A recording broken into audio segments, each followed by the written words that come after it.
Welcome to Sleepless and st.canard, where nostalgia replaces REM cycles. I'm Kitty. And I'm Anj. And we haven't slept in 30 years. This is a podcast about the 90s classic cartoon Darkwing Duck and its creator, who aptly uses a bird-themed app to shatter minds with bird-related tweets. After today, we will be changed forever because Anj will be telling us all about the online shenanigans of Tad Stones. What a beautiful introduction. Bravo. Thank you very much. Were you reading that with your little flashlight under your blanket? It's a full-blown lamp. Thank you very much. And yes, I was. All right, Kitty, I have a question for you. I maybe possibly have an answer. All right. If a tree falls in a forest and no one is around to hear it, is it canon? I'm going to say yes. No. I'm going to say I'm indecisive. What kind of tree is it? Is it pine? Is it spruce? Is it Douglas fir? It's, I'm just going to say it's a Tad Stones. Okay, if a Tad Stones falls in the woods, I mean, you know what? I'm going to say it depends. Yeah. Because I do not have much knowledge of what Tad is talking about on his Twitter. But the stuff, I do strongly disagree with some of the stuff you have told me in previous conversations. So that is a loaded answer because I'm going to get a hard maybe. The reason I asked this question, which I personally thought was so witty, but it's really not, is the idea of if a creator or an industry person posts on social media about a show and they talk about a concept that perhaps did not appear and it wasn't mentioned in the show, but the creator talks about it as if it's canon. Is it canon if the creator says so, or does it have to appear and happen in the actual show for it to be canon? You know what? I have a new answer. The answer is no, because solely based on a completely different fandom that I am in, which is Good Omens, and Neil Gaiman likes to throw scraps of things, and if he says something, but he's like, but you know, this isn't really canon. Even people are like, oh my god, he's one of the authors. Of course it's canon. It's like, you know what? It's not, though. Unless it's in the show, unless it is in the actual show that you are watching, the complete finished product, I'd say that it is supplemental, and it's up to you. It's up to you and what's in your heart if it is law. That's a very good answer, I must say. Thank you. I also wanted to point out the concept of how social media has changed the way in which fans interact with industry people. Because back in the 90s, if you wanted to reach somebody like Tad Stones, you had to write a letter to, I don't know, Disney and hope like a random P.O. box. Yeah, and hope they get it. And the odds of them answering was very rare. And now you can basically just tag him in a tweet and be like, hey, Tad, what is the type of underwear brand that Darkwing Duck wears? And then he can respond and be like, well, you know, I'd rather not say because we're not really into continuity here. Well, you know, I would have to say that Herb Muddlefoot probably wears Fruit of the Loom. I'm going to have to agree with that. So on that topic, have you ever written a fan letter? I don't think I have. Because when I was much younger, at least when Darkwing Duck was even still a thing, I didn't even know how to read and write yet. Okay. Have you? I have. I wrote a fan letter to Brack from Cartoon Planet asking him, because it was a heated, you know, I was probably like maybe 9 or 10, like old enough to know better. And there was a heated argument between me and my older sister about whose boyfriend he was. So I wrote him a letter saying, I just need you to tell my sister that you're my boyfriend. I got a postcard back, but it was just basically like a thank you for your letter. And it had like, you know, somebody scribbled their names on all of it. But to this day, I wonder who got that letter from a 9-year-old girl being like, can you be my boyfriend? Some really sad, like, executive, just like... It's like, well, we need to send her something back because we don't know what she's going to do. We don't want, like, the divorce papers to come here. This kid is going to hire an attorney. I still have that postcard, too. It's the only proof of my first marriage. Are you divorced now? Oh, yeah, it didn't work out. It was for the best. Yeah, he got too big for his britches once he got his own show. And you brought up a good point when you said that fans tend to cling to anything that creators say, especially if it's something that supports either a headcanon or a ship or anything, basically. For Tad in particular, he's probably the one creator that at least I've encountered who is so anti-continuity, and he says it over and over and over again, and yet I'm sure he gets questions all the time from fans about really minor stuff. He's a good sport about it, and you will see that when I share some of these tweets. Yeah, especially after, like it's a show that's been off the air for 30 years and he's still engaging with the community is pretty cool. I think what people need to remember is that Tad Stones, for those of you who are not aware, is considered the creator of Darkwing Duck. He's sometimes referred to as Darkwing's dad, but he doesn't legally own Darkwing. Darkwing belongs to Disney. Tad was just working for Disney, and he was asked by Disney. I think it was actually, when I was researching, I think it might have been Jeffrey Katzenberg, actually, who ordered the episodes and asked Tad to come up with an idea for the series. He's not the only person behind Darkwing Duck, and he can't claim to own Darkwing, but for most purposes, he is considered the ultimate source. And basically, for the Darkwing Duck world, he is their word of God. He is the ultimate power. He is the master of the universe, the Darkwing universe. He is. So I'll tell you a little bit about his background. Yeah, so as I said, he is the creator of Darkwing Duck. But before that, he did some other Disney stuff too. He was a producer for the Rescue Rangers, and he did write for that show as well. He was a producer, writer, and director on several movies before and after Darkwing, such as the Atlantis sequel. And I didn't know this, but he actually directed and wrote Aladdin 2, Return of Jafar. Oh no. He had to be there when Gilbert Godfrey was singing. He's probably the one that came up with the idea. Oh my God, Tad. He also did Aladdin and the King of Thieves. He was the executive producer on the Hercules animated series. He was a director on the Buzz Lightyear Star Command cartoon. And then after Disney, he was a supervising producer, director, and writer on those Hellboy animated movies, which were Sword of Storms and Blood and Iron. He also worked on DuckTales. Which one? The old school one. Oh, that's true. I think he created Gizmoduck. He did. He created, see, that's why I know. He created Gizmoduck. I'm pretty sure he created Doofus and Bubba.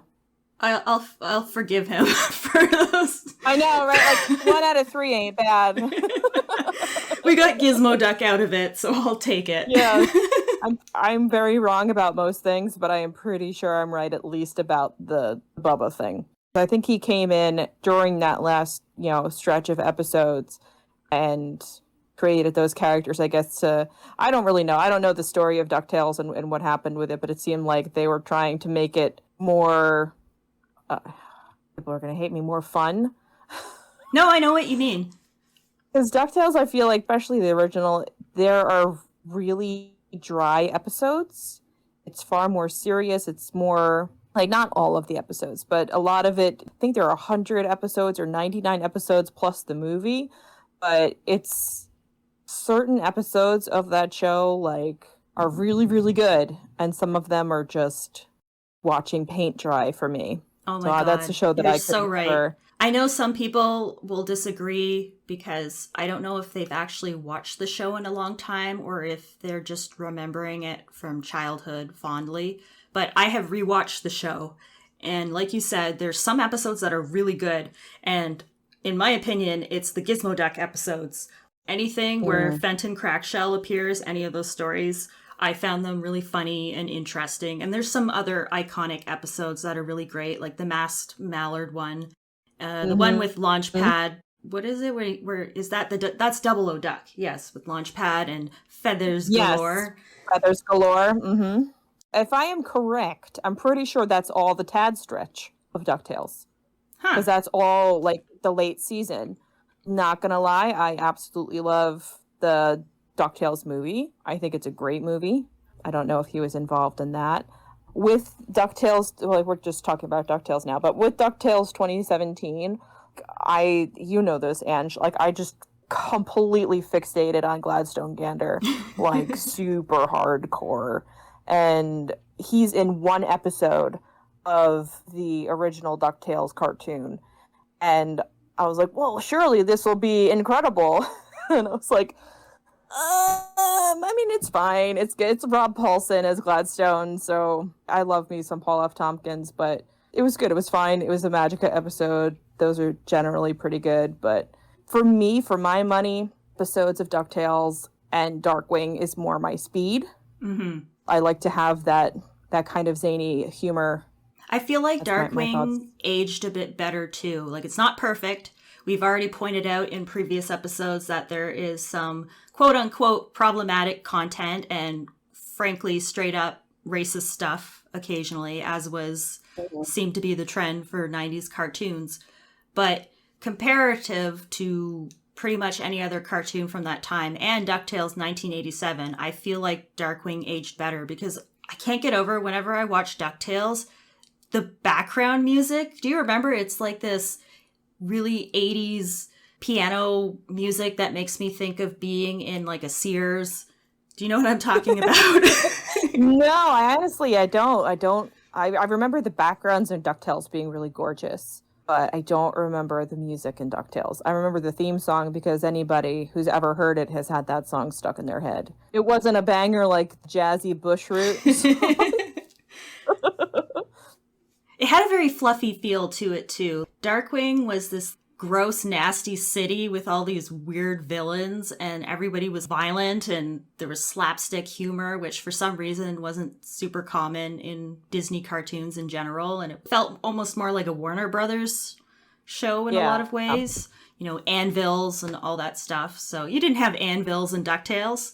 No. You wouldn't have a receptionist dropping an anvil on somebody in DuckTales. I would be remiss to say that without DuckTales, though, I don't know that I would have enjoyed Darkwing so much, because I loved me some Launchpad. I loved Launchpad in DuckTales, because I guess he was really the comic relief character. There was really no other character in the main cast that was, you know, goofy. Everybody, you know, there was the kids, and they were doing like typical kids things.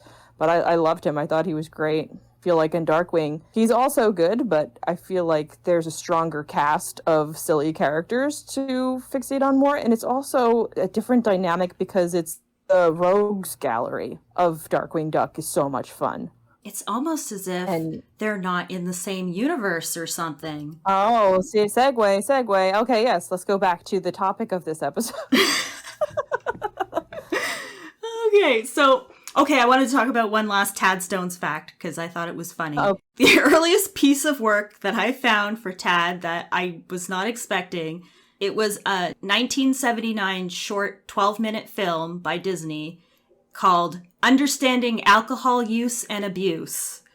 And it was written and produced by Tad Stones, and it is one of those really old school 70s educational movies about the dangers of alcohol, and it's the very first thing listed in his IMDb as like the first thing he ever did, and I found it on YouTube. Wow.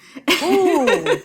So I'm gonna have to post a link to it on the show notes because it was funny. Well, not funny in the sense that it was about the dangers of alcohol and how it will kill you and ruin your life, but funny in the sense that it has that really kind of cheesy, old school, educational feel to it. And then just at the very end, it's written and produced by Tad Stones. Let's get to some of these tweets because they are fun on a bun. And it's not just the tweets themselves, it's the reactions to the tweets and how people in general react and handle this stuff. So the one piece of context you have to know is that Tad Stones grew up on the Silver Age comics, which I don't really know a whole lot about comic books, I'll be honest, but my understanding is that the Silver Age comics were kind of quirky and didn't have much continuity, and they were just really silly. And so that's what he injected into Darkwing, and that's why anything could happen and it didn't have to make sense. And Darkwing could have like 6 different origin stories, and Negaduck just suddenly appears one day and there's no explanation other than there's a universe called the Negaverse, but no explanation about why. Stuff like that. And in his opinion, there doesn't need to be an explanation. That's just the fun of the show. So keep that in mind, because that comes up repeatedly with a lot of this stuff. Fans, I'm sure, being like, but tell me about continuity. And he's like, I don't know her. There's, I think it's a TV tropes called Shrug of God. And it's just when people ask the creator questions and the creator just shrugs and is like, I don't know. And I think it should just be a photo of Tad shrugging as the picture for that page. Let's make it happen. All right, I'm going to go with the first tweet because I like this one. I found this one very funny. This is the infamous Bushroot body count tweet. Do you know about this one, Kitty? I do, but I did not read it. I think you told me about it. So let's hear it straight from the man himself. There's actually a couple tweets where he talks about it, but I'll start with the one that I've seen passed around the most. So the context is that a fan posted a piece of fan art of Bushroot, and this was on October 19th, 2018, and in the comment with the picture, they said something like, I can't believe this guy has killed more people in the show than Negaduck has, though. And then Tad Stones responded and said, well done. Yes, Bushroot probably has the highest body count, ... But they all deserved it.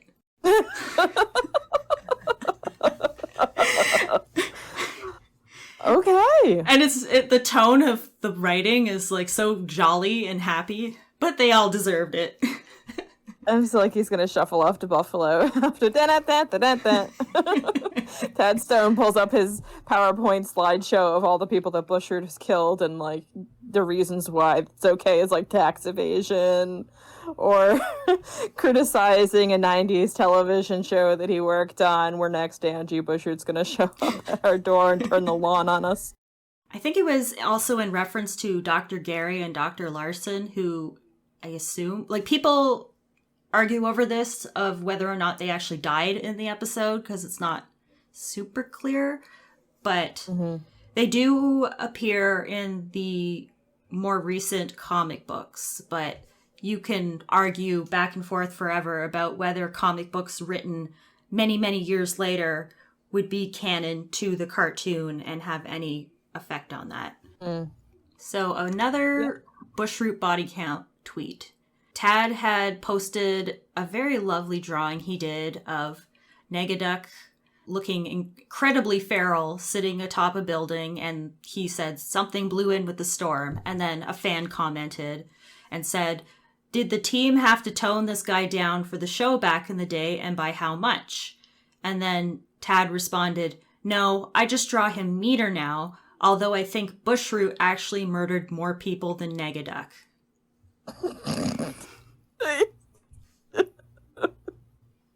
It's just like the matter-of-fact way that he says it. He's like, but if you want the real Public Enemy #1, So fun. check out Bushroot.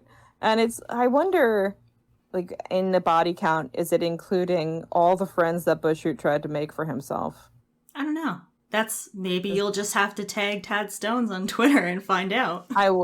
Or I could keep my own tally. So we have Hedgie and we have the Lawn Lady. So that's 2 in the episodes that we've watched already. Okay. One more Bushroot body count Twitter post. Okay.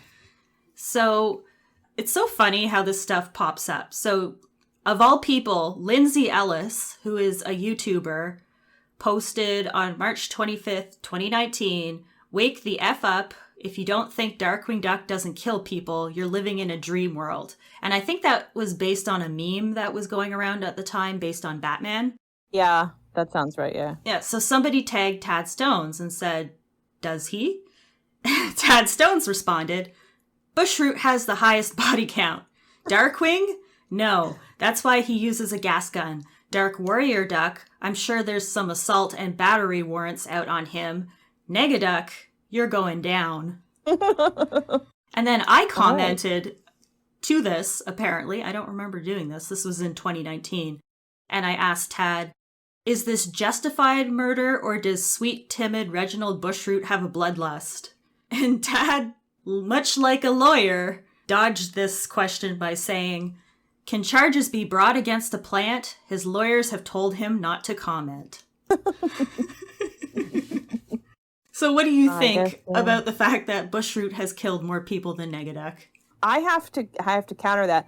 Is that just the showverse? Because we don't know what Negaduck did in the Negaverse before he came to the showverse. I do kind of like, though, that Negaduck is just all bluster. Like, that seems very in character, too.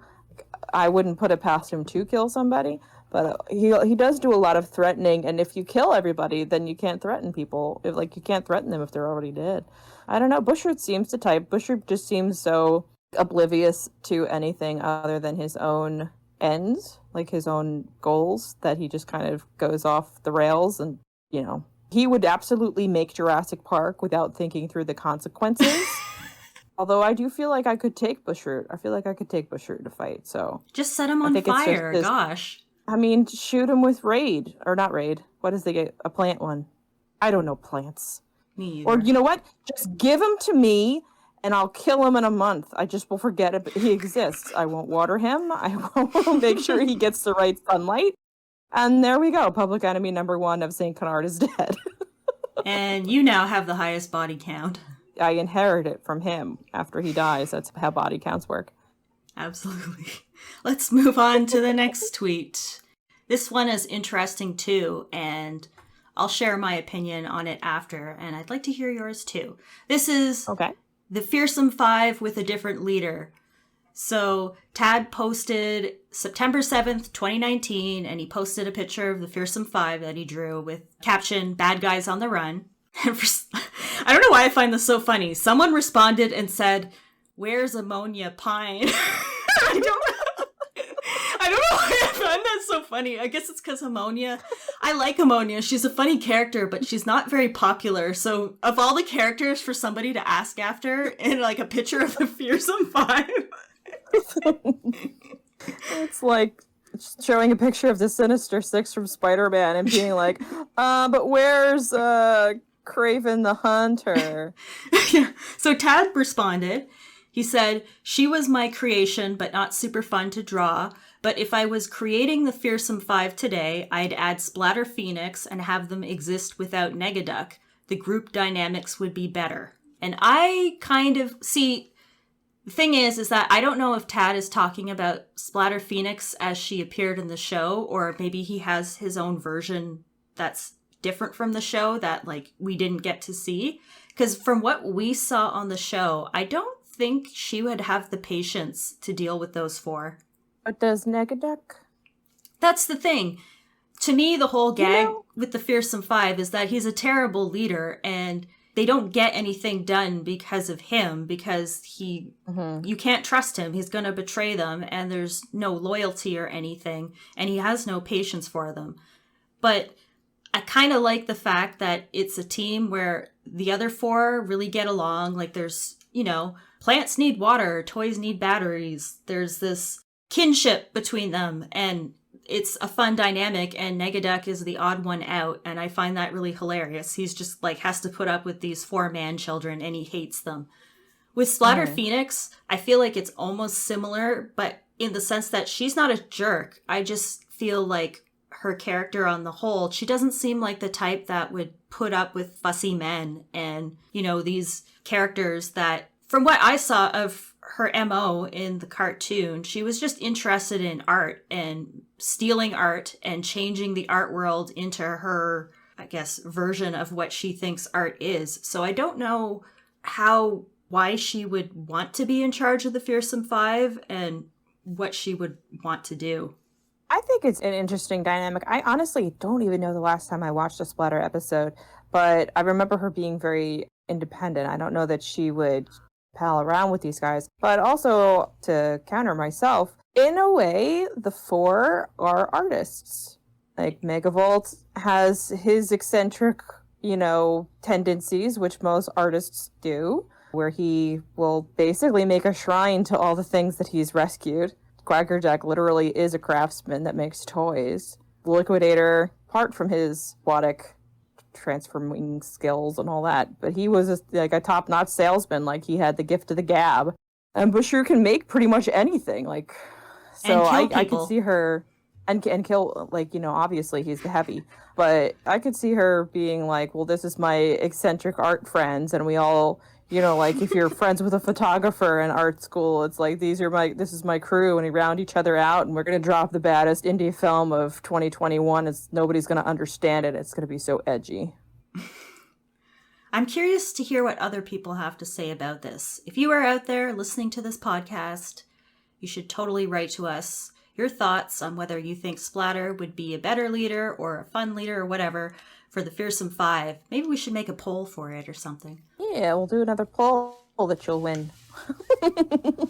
Definitely weigh in, because I'm interested to see what people would think if Splatter would be a good leader to the five, or if you think that she wouldn't mesh as well as Negaduck. But as you said, it would be a completely different dynamic, because Negaduck just suffers these fools for his own ends, which 9 times out of 10 it never really seems like he needs them anyway. But I guess being teamed up with the 4 would give Splatter access to things that she wouldn't have access to normally. And it would be interesting, the question of whether she was always the leader in this version, or if she takes over the Fearsome Five and boots Negaduck out. That would be 2 different concepts, which would be, I think the latter would be funnier, honestly. Yes, same, because so that she would be willful enough to wrangle them all together. But if they're already together and they're like mad at Negaduck for being mean to them all the time, they'd be like, well, we don't need you anyway. And, Splatter's like, hey, why don't you come get in my Volkswagen van? We're going on a road trip.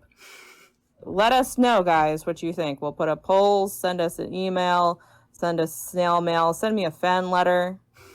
On to the next one. And this one, I know, caused considerable offense among my friend group and in general, I think. And it is the Megavolt post. Do you know about this one? Yes. I sure do. I don't like it. Okay. So Tad Stones posted a piece of artwork of Megavolt on August 13th, 2018. And unfortunately, the original person who tweeted deleted the tweet, or they deleted their account. So I can't see what they asked. But I think they asked particularly if Megavolt was a rat or what species he was. And Tad responded, never called him out as a particular animal. Disney comics have a tradition of all sorts of dog nose types. Megavolt is not a rat. And I know so many people who are like, no, I won't accept it. He's some form of rodent. He can't not be. Yeah, I mean, I don't agree with this 1,000%, because number one, he doesn't look like a dog nose.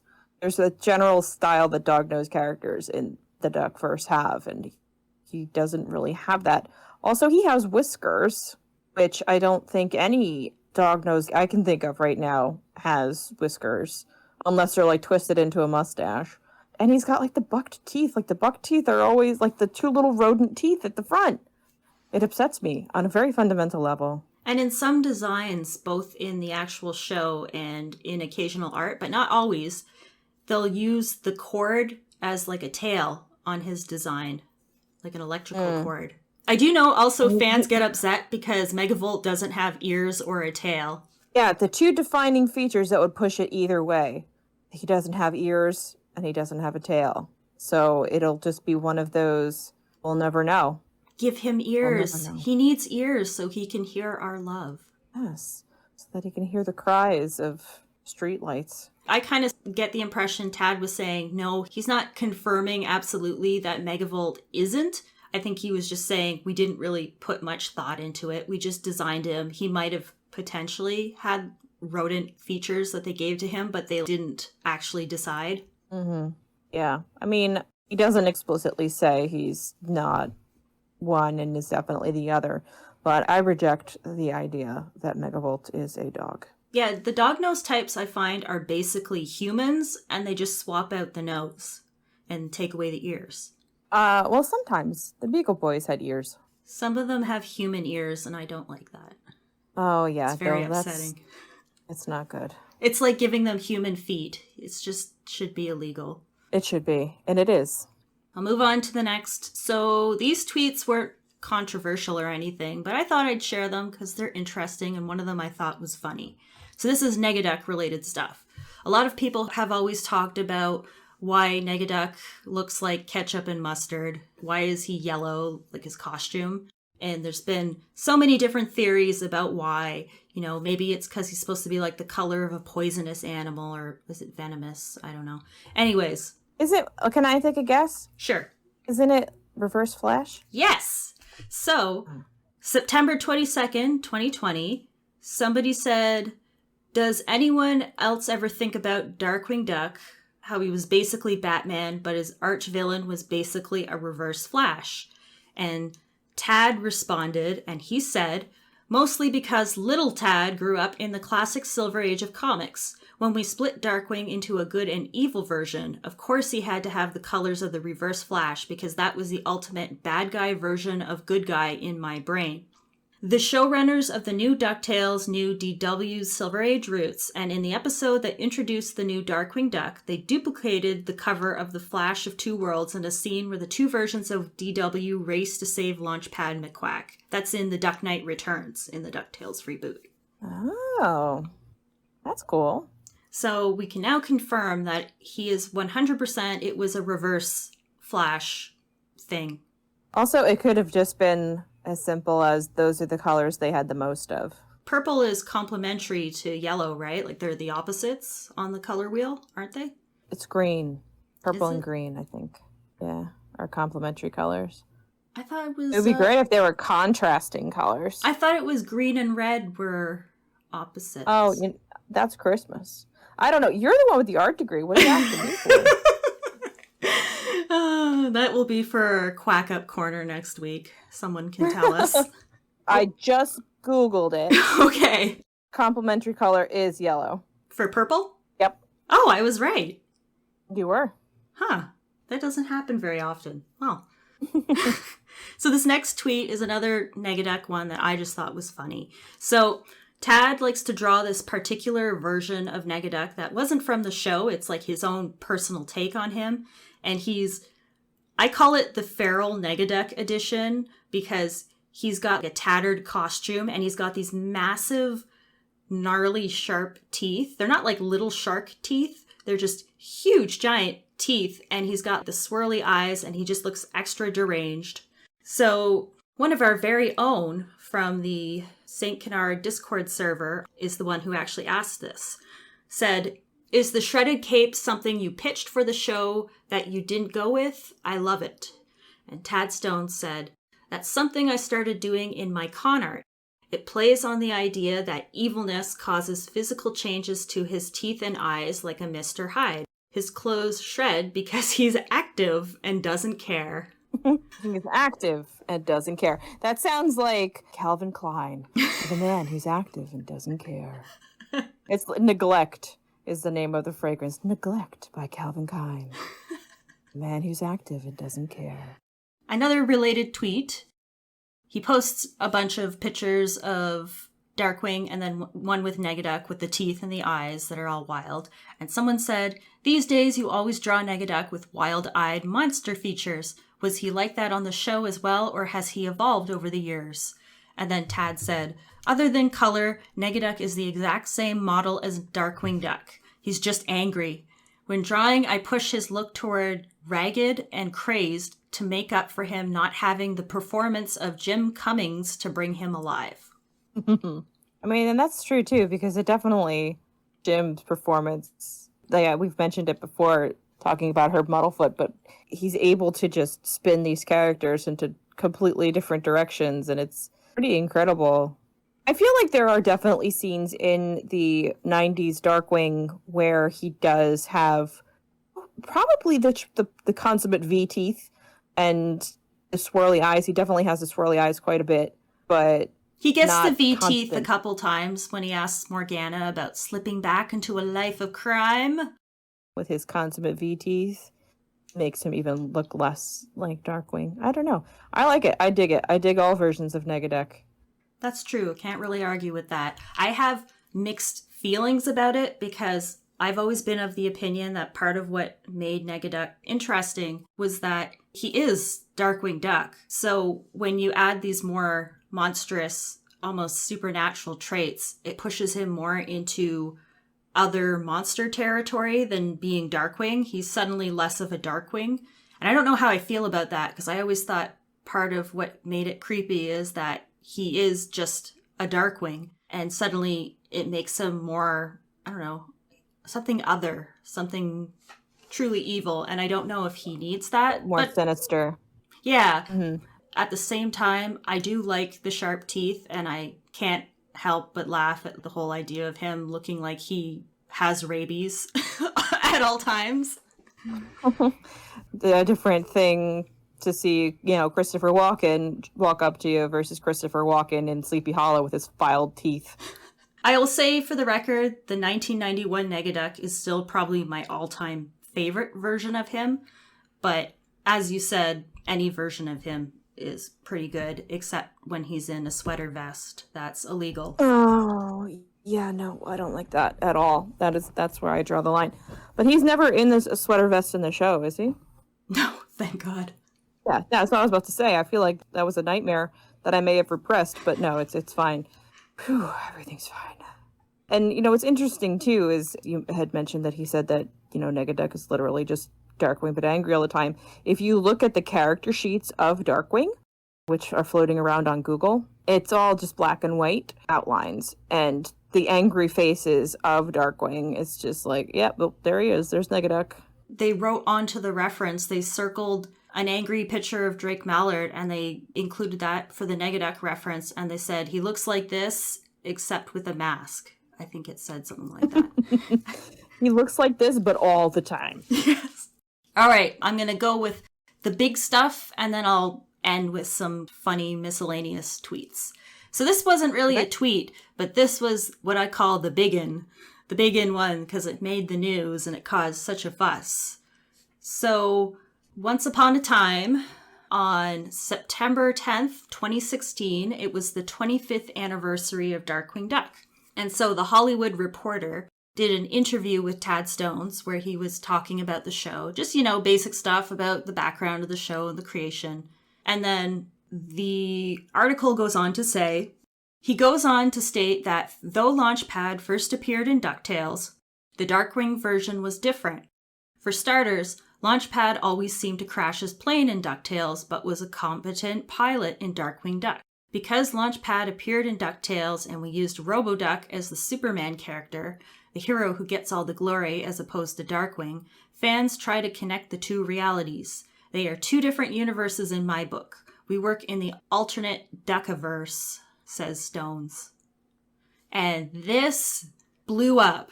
I remember that. I remember reading this, and I remember people not taking it very well. I have a few comments that I would like to share that were posted Please do.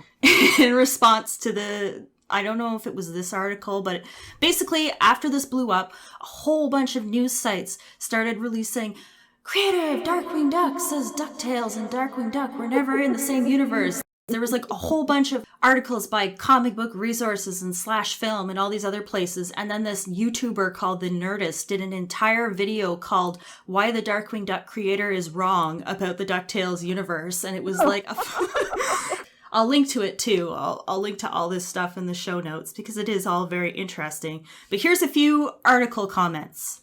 One person said, lies and slander. Don't believe everything you read.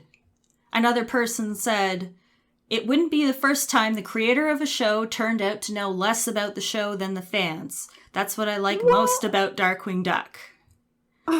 Another person said, next you're going to tell me that the business-owning, plane-flying Baloo from Tailspin isn't the very same Baloo from the Jungle Book. Someone responded, nope, it's the Silver Age Baloo from an alternate Bearaverse. And then somebody else responded, a parallel universe? And then the last comment was, this is why the terrorists hate us. Well, okay. I'm happy that the internet didn't overreact. Now, I want to inject my opinion here. I think people misunderstood what he was trying to say. I don't think he was saying that DuckTales and Darkwing Duck do not exist in the same universe. What I understood it as was that he was saying the 1987 DuckTales that existed in that cartoon is not in the same universe as the 1991 Darkwing Duck, and that in Darkwing Duck, there was a version of Duckburg, and there was, a Scrooge McDuck and all that stuff. It's just not the same one from the 1987 show. And that would make sense, because the 1987 show was created before Darkwing. So even if you watch the 1987 show, you don't see St. Canard in the background or connected by the bridge, right? Because it didn't exist yet. Are they near each other? It's not super clear unless you are like me and you've studied the city in screenshots for reasons. But I've always understood it, and they made it a little more clear in DuckTales 2017 that St. Canard is New York City on an island. And then you've got the bridge that connects over to the mainland, and I think that's where the suburbs is. And then you go a little further out or across a bridge, and Duckburg is just a little beyond that. They're neighbors, essentially. Now that I think about it, I think it's Tiff of the Titans when Fenton is headed towards, Darkwing's house. He basically just, rolls down the street, and it's now leaving Duckburg, now entering St. Canard. Yeah. Okay. Yeah. So... Okay. I found a tweet that basically confirmed what I just said, too. So the day the original article was posted, September 10th, 2016, somebody commented saying, the creator of Darkwing Duck says it takes place in a different universe than DuckTales. This is all I'll think about today. And then Tad went on to respond, and he said, credit my comic book sensibilities. DW takes place in a DuckTales universe, but not the one you saw on TV. Yeah, and I mean, it makes sense, especially in the Darkwing context, because there is already I want to say so many, but there are definitely at least 2 alternate universes that we get to see in the show. So that makes sense. Yeah, and then in another tweet, he says... No, I say that the DuckTales characters that appear in Darkwing Duck are Darkwing's universe versions. That's why LP's dumber, looks different but is a great pilot, and also why any continuity with DT is ignored. LP still worked for Scrooge, but the DW universe version of Scrooge. So many anvils. It would explain it. Coming from an outside opinion on this too, and just thinking about it, as far as Tad himself, probably didn't want to be weighed down with all of DuckTales lore. He just wanted to play around and make his own thing. So it checks out, makes out, I can't fault him for being it's a completely different universe. I'm not playing by DuckTales rules. That never happened. Launchpad was not kidnapped by harpy women and kept in a nest for a couple days. And here's the last one about this particular subject. This one was recent in March. You can tell this one was actually started by Tad. He sounds a little salty. Hot from the presses. When DC and Marvel movies and TV are chock full of multiverses, why is it that Duck cartoon fans don't understand what an alternate universe is?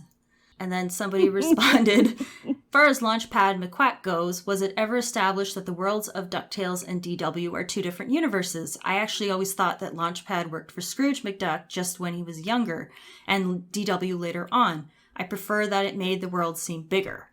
And then Tad said, none of it was established officially. Darkwing operated under Silver Age comic rules, very loose, if any, continuity.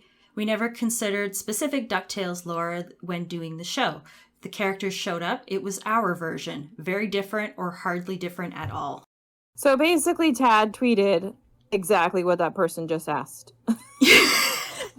How come they can't understand that it's not the same universe? And this person's like, well, but isn't it the same universe? I feel like this one got misinterpreted, but I'm going to blame the media because they really did blow this up and they put it all over the place and people made a big stink about it. And that's why it's still a thing. But the lowdown is that, do not worry, a Darkwing Duck DuckTales crossover is possible. It hasn't happened yet. It hasn't happened yet. Not even in comics. There was no crossover. It's okay. Do your breathing exercises. It's fine. It's fine. It's going to be okay. Now let's move on to what I just call fun tweets. And these are just tweets I found. One of these I showed you before the show. I just thought they were funny. From the server had posted a little craft that they made with Bushroot. And Tad responded, "I want a line of Bushroot garden gnomes." And I find that particularly funny when you consider the whole Bushroot body count thing. He just wants it for extra security outside. Another funny tweet, the official DuckTales Twitter, when they were advertising back in 2018 for the cartoon, they had the convention. They had like a money pit with coins in it made of pillows, and you could take photos of people jumping into the money pit. And, you know, it was like, yeah, get a picture of yourself in the money bin. And Tad responded. He said, "Back in the day, I proposed a Darkwing pit where you stood in a glass box, which was then flooded with purple gas so fans could recite their own I Am the Terror bit. Test runs were problematic, but there was no provable lung damage." This next one I think is particularly funny because I think it really highlights the whole idea that you can just casually tag a creator on social media and they may answer you for like the most random stuff. So this person was writing their headcanon about which member of the Fearsome Five pays their taxes. And they went through with like their... Well, we know it's not Liquidator. So they went through this fan and they were like, you know, Quackerjack canically pays his taxes. Budflood evades taxes and embezzles funds. Bushroot can barely fund his experiments. He can't even afford taxes. Megavolt doesn't know what taxes are. And Negaduck is a tax collector. Then the person said, Negaduck, him being a tax collector is exactly the kind of gag the writers would put on the show. I'm surprised it's not canon already. Tadstones, can you confirm? And then Tadstones actually answered and said, "I doubt any of them have jobs to pay taxes on. Bushroot doesn't even need food, just dirt and sun. If there was a world where the tax collector collects payments in person and in cash, then maybe he would disguise himself as one. But why would he have a job? He just takes stuff." It's true. Which is kind of funny because it's now Tad that's thinking a little too hard on the continuity of why it would make sense. It's that retiree life. This next tweet is somebody drew a piece of artwork of Gadget having a showdown with Gosalyn, and they wrote a caption, "Who wins?" And Tad, I don't think, was even tagged in this, but he found it and he responded. And he said that in a Gadget and Gosalyn fight, Gosalyn would win for random violence, plus Gadget is much smaller and too nice to let loose on a little girl. Well, I mean, that's a good answer, but I also don't know that they would fight. That's a team up right there. Yeah, I think they'd team up. Oh, this one is so funny and random. So this was from the Lindsay Ellis Twitter, because she's a pretty big YouTuber. So when she tweeted, she got like hundreds of comments down the line. I guess Tad responded to a few of them. So in response to Lindsay Ellis saying, yeah, Darkwing Duck would murder people, somebody posted a GIF of Darkwing Duck doing the "Let's Get Dangerous" from the theme song, like just him saying it. Mm-hmm.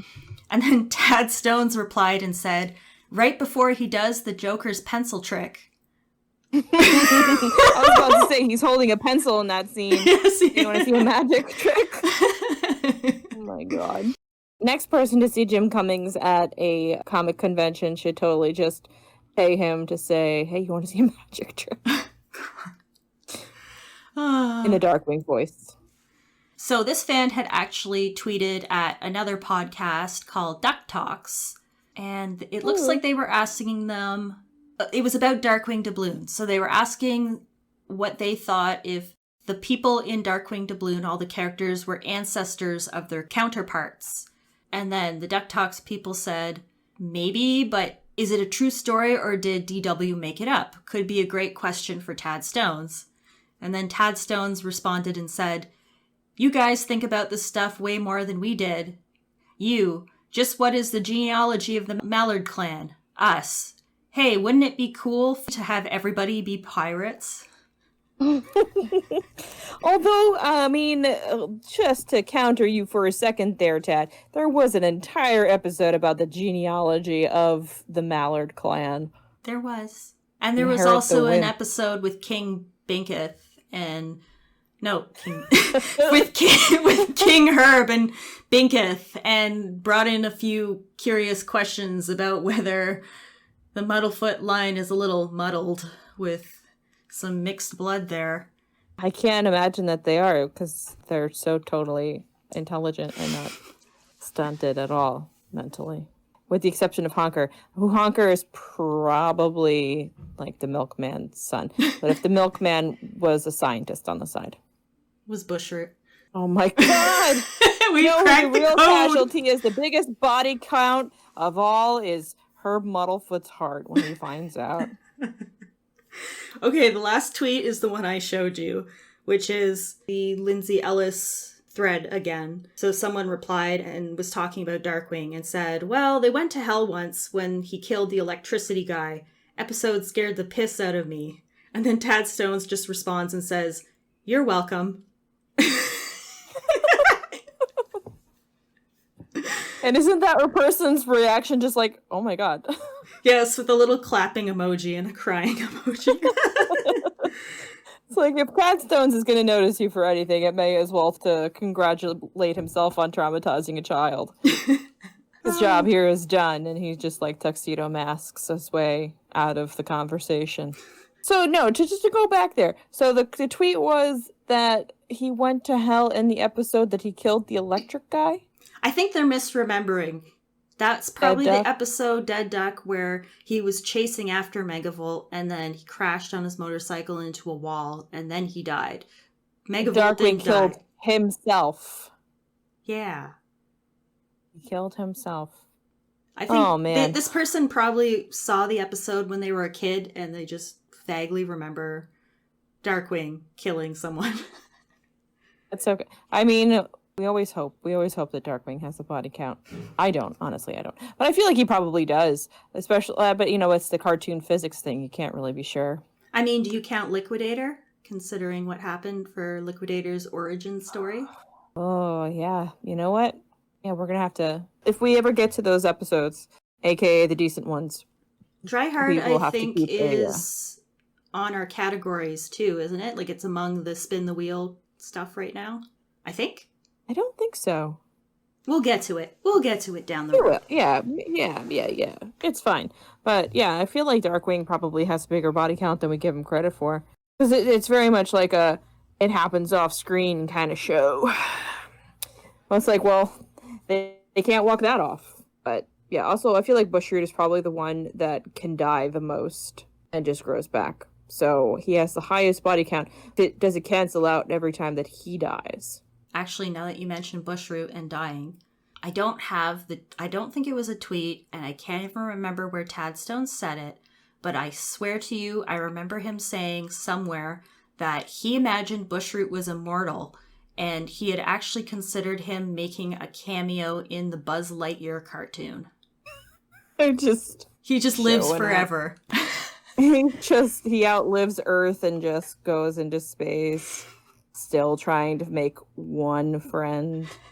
Curse of immortality. Yeah, that is all the tweets that I dug up. I'm sure there's much more, but those were some of the interesting ones. I used to run, and I still technically do, the Old Haunt Darkwing Duck forum, which is basically dead, but it still exists. And Tad showed up there a couple times, so he's said some stuff over there. He's on Facebook, so he has comments over there, and I've talked to him in person, and other people have too. So there's a few different places you can pick up funny stuff that he said, but this was predominantly Twitter, except for the interview. Yeah, I follow his Twitter. He's usually posting art, and he seems like a lovely, lovely man. And I did do some fact-checking on myself during this episode, and he did work on DuckTales. He created Gizmo Duck, and he created Bubba. He had nothing to do with Doofus. That's good to know. Gave me a bit of a He heart was attack there. He also, you had mentioned it I think it was the article that called Gizmoduck Roboduck, because that was who he was originally supposed to be, which is why Gizmoduck has an R on his chest instead of a G. They kind of made it look a little bit more like a G as time went on. Yeah, and then they changed it in DuckTales 2017, and it was definitely a G. There it is. Yeah. Yes, lovely job. A wonderful collection of tweets of Tad Stone trying to break his own universe. And he has done so successfully. He has broken it off into infinite mirror dimensions where Launchpad is incompetent at every job he has. Do you think he runs the TVA? When I want to know when we get Alligator. Alligator Darkwing. Alligator Darkwing. Yeah. That's what I want to know. That's a Loki reference for anyone who is wondering. Spoilers, sorry. But, no, sorry. There's an alligator in it. But I guess that could just also be Negaduck. He's got the consummate V teeth. He's angry all the time. So there we go. See? We're tying it all together. All the Disney properties are actually all just different iterations of Darkwing Duck, even if they existed prior to Darkwing Duck being a thing. I cracked it. I cracked the case. You are a genius. We'll just end the podcast right here. We don't have to record any more episodes because you know what? I put it together. I connect the dots. Good night, everybody. Thanks for joining us. But yeah, so that's fun. If there are any tweets that you think that we missed, if you have a fun Tad Stone story, if you have met him, or if you had a fever dream of something that he may have said, as long as it's somewhat plausible or not, if it's entertaining, be sure to send it to us because I would love to hear more Tad shenanigans. You can do that at the email address that I never remember. Sleepless.st.canard@gmail.com. St. Canard as St. Canard. Or you can send it over to the Twitter page at CanardPod, where we will also put up a poll about Splatter Phoenix and how you feel she would do as the leader of the Fearsome Five. And Tad, if you are listening, which you're probably not, but if you are, we love and appreciate you. Thank you for all that you have done. Good job, buddy. Yeah. Yeah. You made a good show. I'm glad to know that you are not still smacking golf balls into your writers' mouths, as you were in the peak of your narcissism in the 90s, I assume. I'm joking. That was Twitching Channels. That was Thaddeus Rockwell, not Thaddeus Stone, if that is your God-given name. But yes, we do appreciate you, Tad. We appreciate your time. We appreciate your generosity with the fans. It's always lovely. It's always lovely when he sneak attacks people. It's great. You know what time it is? I don't. What time is it? Time to spin that wheel. Find out what episode we're going to do in the future. So we are ready to spin that wheel. Woo! In 3, 2, 1. Spinning, spinning, spinning, spinning. Just kidding. It's frozen.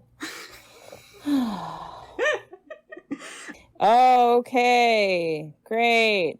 We have a winner. It's Paradox.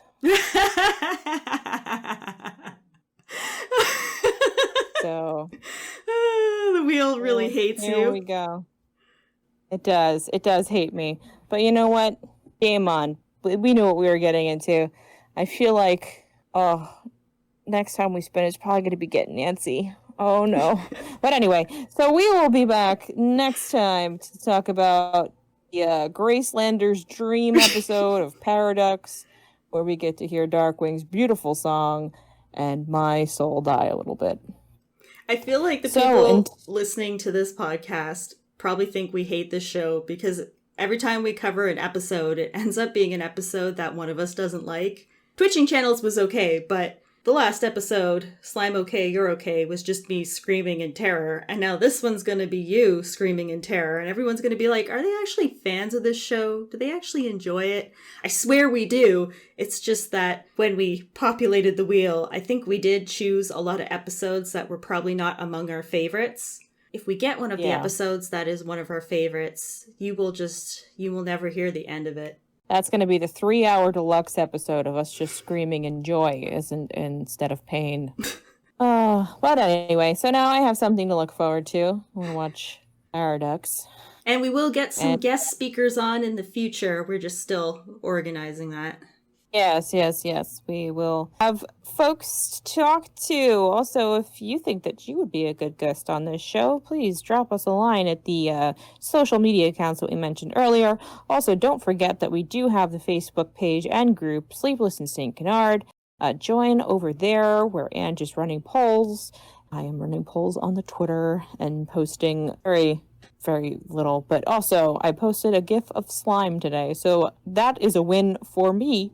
And I think that's about it for us today. You got anything else? You got any more words of wisdom for us? I was going to say, so we actually did get some people who joined the Facebook group. Actually, they joined the Facebook group when we recorded the last episode. I just hadn't seen it yet. So I lied. There were actually people in the Facebook group. So my apologies to the people who joined, and I was just like, nobody is there. You are somebody. You matter to me. So thank you for joining the Facebook group. You are the heroes of this podcast, and we salute you. You can't see it, but I'm doing a salute. As am I. As am I. A tear is sliding down my cheek, and on that beautiful image, I will say, crime doesn't sleep, and neither do we. Until next time, dear listeners, goodbye. Goodbye. And count your bodies.